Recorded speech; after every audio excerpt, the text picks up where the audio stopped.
कि मैं खुद एक कश्मीरी पंडित हूँ। मेरा नाम पीलू मोती पंडिता है और मैं एक्स सरपंच त्राल डिस्ट्रिक्ट पुलवामा से भी रही हूँ। आज की वार्ता का मुख्य उद्देश्य यही है कि जो अभी रिसेंटली एक आतंकी संगठन है और कश्मीरी पंडितों को थ्रेट दी जा रही है दोबारा से, उसके रिगार्डिंग है। लेकिन उस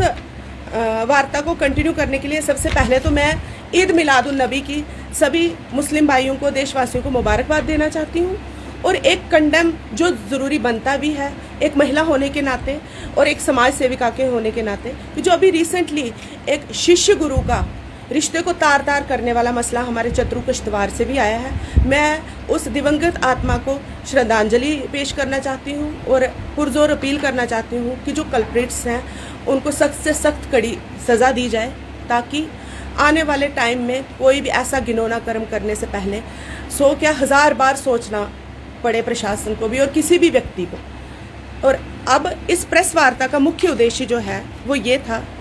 कि आतंकी संगठन ULC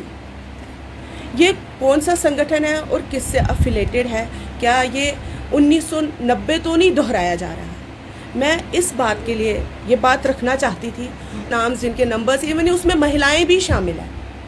महिलाओं के नाम और कॉन्टैक्ट नंबर्स भी हैं, कि उनको तब तक टेम्परेरी बेस पे जम्मू शिफ्ट किया जाए ताकि हम किसी की जान बचा सकें, क्योंकि जान बचाना बहुत इंपॉर्टेंट है। मैं जो लेटर आया है 7 तारीख के बाद या तो इसका निर्णय होना चाहिए था, कल्प्रिट्स पकड़े जाने चाहिए थे, 15 दिन का टाइम था और हमारी एजेंसीज बखूबी इन चीज़ों के लिए प्रिपेयर भी है और कामयाब एजेंसीज हैं और ये रिजल्ट निकाल सकते थे। लेकिन 23 का जो लेटर आया है, शायद प्रेस का वार्ता करने का एक मकसद ये भी है कि ये दूसरी बार क्यों आया। क्या मेरी यही अपील अमित शाह जी से, हमारी केंद्रीय सरकार से, LG प्रशासन से है। और सबसे बड़ी बात मैं उमर सरकार के लिए भी कहना चाहूँगी कि 1990 में भी तब आप पे उंगली उठी थी। जब 1990 का दशक आया था तब भी उमर सरकार पे ही, NC गवर्नमेंट पे उंगली उठी थी। मैं चाहती हूँ आज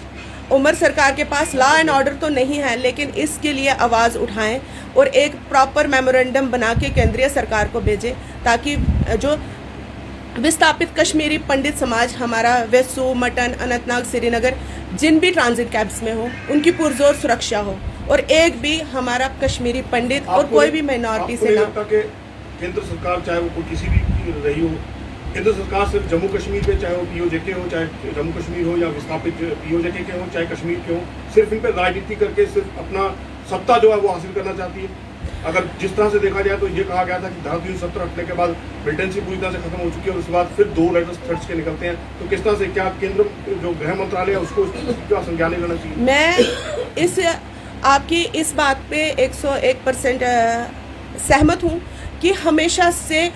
कश्मीर पे राजनीति वर्ल्ड वाइड हुई है, नेशन वाइज हो रही है। लेकिन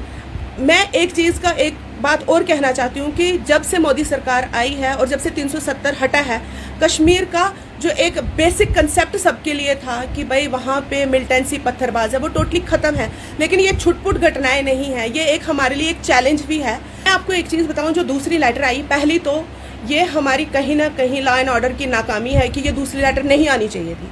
अगर ये दूसरी लेटर आई है तो इसमें एक बाकायदा एक शब्द यूज़ किया हुआ है BJP और RSS। इस चीज़ को मैं आपको एक चीज़ बता दूं, BJP ने एक कश्मीरी पंडित समुदाय को एक कॉन्फिडेंस जोन में लाया है, तभी वो अपनी जगह ज़मीनों पे अपने दावे पेश कर रहे हैं। अभी हाल ही में सोपोर में 164 कनाल की जगह रिलीज़ हुई है, तो मैं आपको उस चीज़ में कि एक गट फीलिंग आती है कि भाई हमारे पीछे हमारे प्रशासन खड़े हैं, ऑफिसर्स काम कर रहे हैं। लेकिन जो ये 23 तारीख का हमें कहीं ना कहीं कश्मीरी पंडित समुदाय को कमज़ोर करने की कोशिश कर रहे हैं, क्योंकि कश्मीरी पंडित अपने ही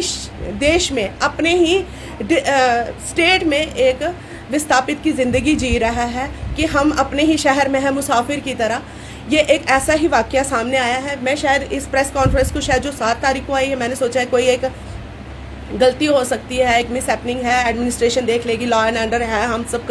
कर देख लेंगे। लेकिन जो ये 23 तारीख का लेटर आया है, मैंने ये चीज़ देखने को, क्योंकि हमने वो दौर देखा है, हमारे माँ बाप अभी इस दौर से निकले ही नहीं हैं, अब उनके बच्चों पे ये चीज़ें आ रही हैं, तो हमारा कर्तव्य बनता है कि हम अपनी बात को आगे पहुँचाएँ। और ये इस चीज़ का हल ना सिर्फ केंद्र सरकार ने नहीं लेना है, ये केंद्र सरकार के एक जिम्मेवार है बनती है कि वो हमेशा से बोलती आई है 370 टूटने के बाद हमारे कश्मीर में काफ़ी चेंज आया है, और अगर कश्मीरी पंडित को विस्थापित को वहाँ पे